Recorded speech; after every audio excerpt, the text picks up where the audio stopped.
TDP Congress పార్టీల నుంచి లాయం చిన్న పగడాల నరసింహ ఆధ్వర్యంలో సుమారు 70 కుటుంబాలు ఎమ్మెల్సీ డీసీ గోవిందరెడ్డి ఆధ్వర్యంలో చేరారు. ముందుగా పార్టీలో చేరిన వారికి ఎమ్మెల్సీ గోవిందరెడ్డి కండువాలు వేసి పార్టీలోకి సాదరంగా ఆహ్వానించారు. అనంతరం ఇక్కడ ఏర్పాటు చేసిన సమావేశంలో ఎమ్మెల్సీ గోవిందరెడ్డి మాట్లాడుతూ 5 ఏళ్ల టీడీపీ పాలనలో విసిగిపోయిన ప్రజలు నాయకులు మార్పు కోరుకుంటున్నారని, అందుచేత బద్వేల్ నియోజకవర్గ వ్యాప్తంగా టీడీపీ నుంచి వైసీపీలోకి అధిక సంఖ్యలో ప్రజలు నాయకులు చేరటం జరుగుతుందన్నారు.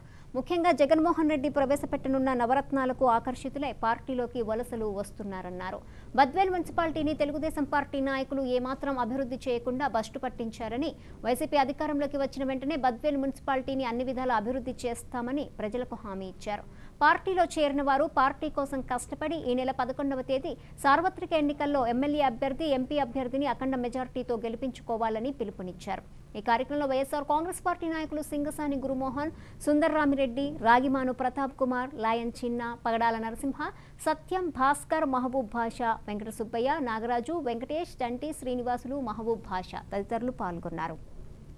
మొన్నదే జగన్మోహన్ రెడ్డి సార్ వచ్చినప్పుడు ఇదే చెప్పాం, అయ్యా మీరు అక్కడ దిగినారు, కొంచెం బాగానే రోడ్డు ఒక విధంగా ఉంది అంటే, నిజానికి అక్కడ కూడా హెలికాప్టర్ దిగిన తర్వాత దారెంబడి వస్తుంటే దానికి అక్కడ కూడా రోడ్డు లేదమ్మా. మళ్ళీ మేము రోడ్డు వేయించి అక్కడ అప్పటికప్పుడు ఆయన కారు రావడానికి కొంచెం మట్టి పోసి అక్కడంతా చేసిన పరిస్థితి.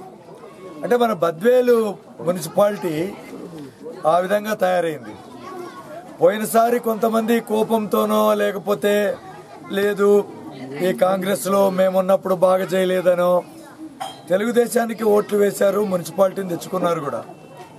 కానీ మున్సిపాలిటీ ఎక్కడ కూడా పెద్దగా ఏమీ అభివృద్ధి చెందలేదు. ఎక్కడ కూడా ఆయన రాజశేఖర రెడ్డి గారు ఇచ్చిన ఆ బ్రహ్మసాగర్ నీళ్లు అది ఎప్పుడో ఇవ్వాల్సి ఉంది. ఆయన బతికింటే 2009లో ఆయన చనిపోయినాడు.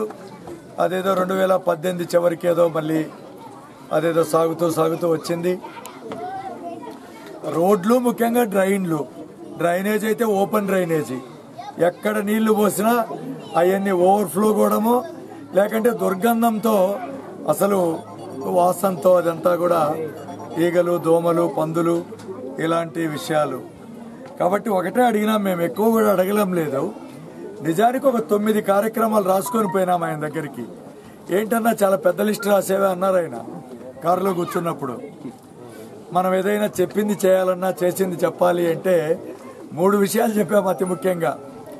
ఒకటి, బ్రహ్మసాగర్కి నీళ్ళు ఇవ్వాలి సార్ మీరు, రైతులందరూ కూడా చాలా మంది రైతులకు ఆధారపడింది. రెండోది, వెలుగొండ ప్రాజెక్టు మీ నాన్నగారు చెప్పించినారు, అది కూడా పోరుమామిల్ల, బద్వేలు మండలాలకు పోరుమామిల్ల, కలసపాడు మండలాలకు నీళ్లు. మూడోది మున్సిపాలిటీ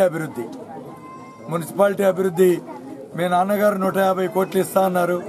నేను, గురుమోహన్ గారు మొత్తం కొంతమంది వెళ్ళాము అప్పుడు. ఆ రోజు వెళ్తే అంటే మున్సిపాలిటీ చేయాలా చేయకూడదా సందిగ్ధంలో గురు కూడా ఉన్నాడు. అప్పుడు కొన్ని రోజులు లేట్ అవుతా ఉన్నది.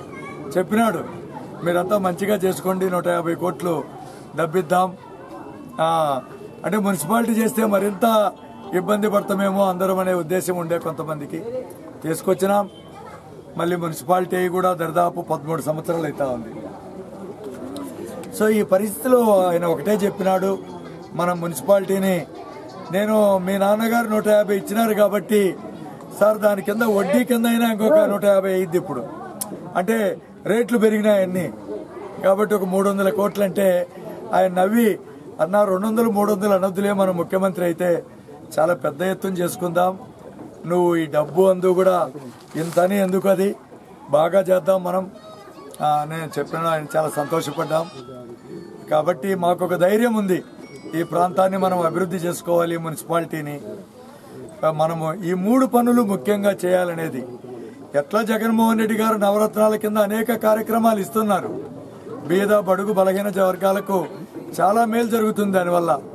2 పిల్లలు చదివించుకోవడానికి కానీ, ఆరోగ్యశ్రీ కింద ఉచితంగా వైద్యం కానీ, బిల్డింగు లేని వాళ్ళకు బిల్డింగులు వేయడం కానీ, ఉన్న బిల్డింగులు వేయడం, ఆ బిల్డింగులు మళ్ళీ ఏదన్నా చాలకపోతే రుణం పెట్టుకుంటే పావలా వడ్డీకే రుణం వేయడం కానీ, అదేవిధంగా మద్యపానాన్ని నిషేధించి కుటుంబాల్లో ఆదాయాన్ని పెంచడం కానీ, అంటే ఉన్న డబ్బులు పేదరికంలో ఉండే వాళ్ళకే ఎక్కువ మంది ఈ మద్యానికి బానిసలై ఆ ఉన్న డబ్బు పోగొడుతున్నారు అనేటువంటిది. సో దాన్ని మరింతగా అందుకనే మేము కూడా చాలా వరకు కూడా మిగతా పార్టీలోళ్ళు రోజు మద్యం పోస్తున్నారు నిజానికి, అయినా కూడా మేము పోయడం లేదమ్మా. పక్క చెల్లెమ్మలకు దండం పెట్టి ముందుకు పోతున్నాం. ఖచ్చితంగా మీరు మీ కుటుంబంలో ఉండే మగవాళ్ళు కూడా మీ మాట విని ఈసారి ఒక గట్టి నమ్మకంతో ముందుకు పోతున్నాం. అన్నీ మంచి చేసుకుందాం, మన ప్రాంతాన్ని అభివృద్ధి చేయాలి. ఉంటే ఇది ఏదైనా కూడా కొంచెం మా నాయకులను కూడా గట్టిగా అడిగి మళ్ళీ చేయడానికి అంతా కూడా బాగా ఉంటుంది. కాబట్టి మనందరం కూడా మీరందరూ కూడా ఈ పార్టీలే మరి అంతా కూడా కష్టపడి పనిచేసి జగనన్నను ముఖ్యమంత్రిగా చేసుకోవడానికి మీరందరూ కూడా ఇంకా 4 రోజులే ఉంది టైం, బేస్తవారం. ఈ 4 రోజులు కూడా ఇంకా అందరికీ వాళ్ళకి చెప్పుకొని మనమందరం కూడా చేరి ఈ మనం పార్టీ చేస్తే మీరు ఆ 2 ఓట్లు మరి ఫ్యాన్ గుర్తుకు వేస్తే మిగతా పని అంతా మేము చేస్తాం. దగ్గరుండి 5 ఏళ్ళు మేము బాధ్యత తీసుకొని ఇదంతా కూడా ఇక్కడ సమస్యలన్నీ పరిష్కరిస్తామని చెప్పి మీకు అంతా తెలియజేసుకుంటూ మరి ఈ కార్యక్రమాన్ని నిర్వహించి అందరికీ కూడా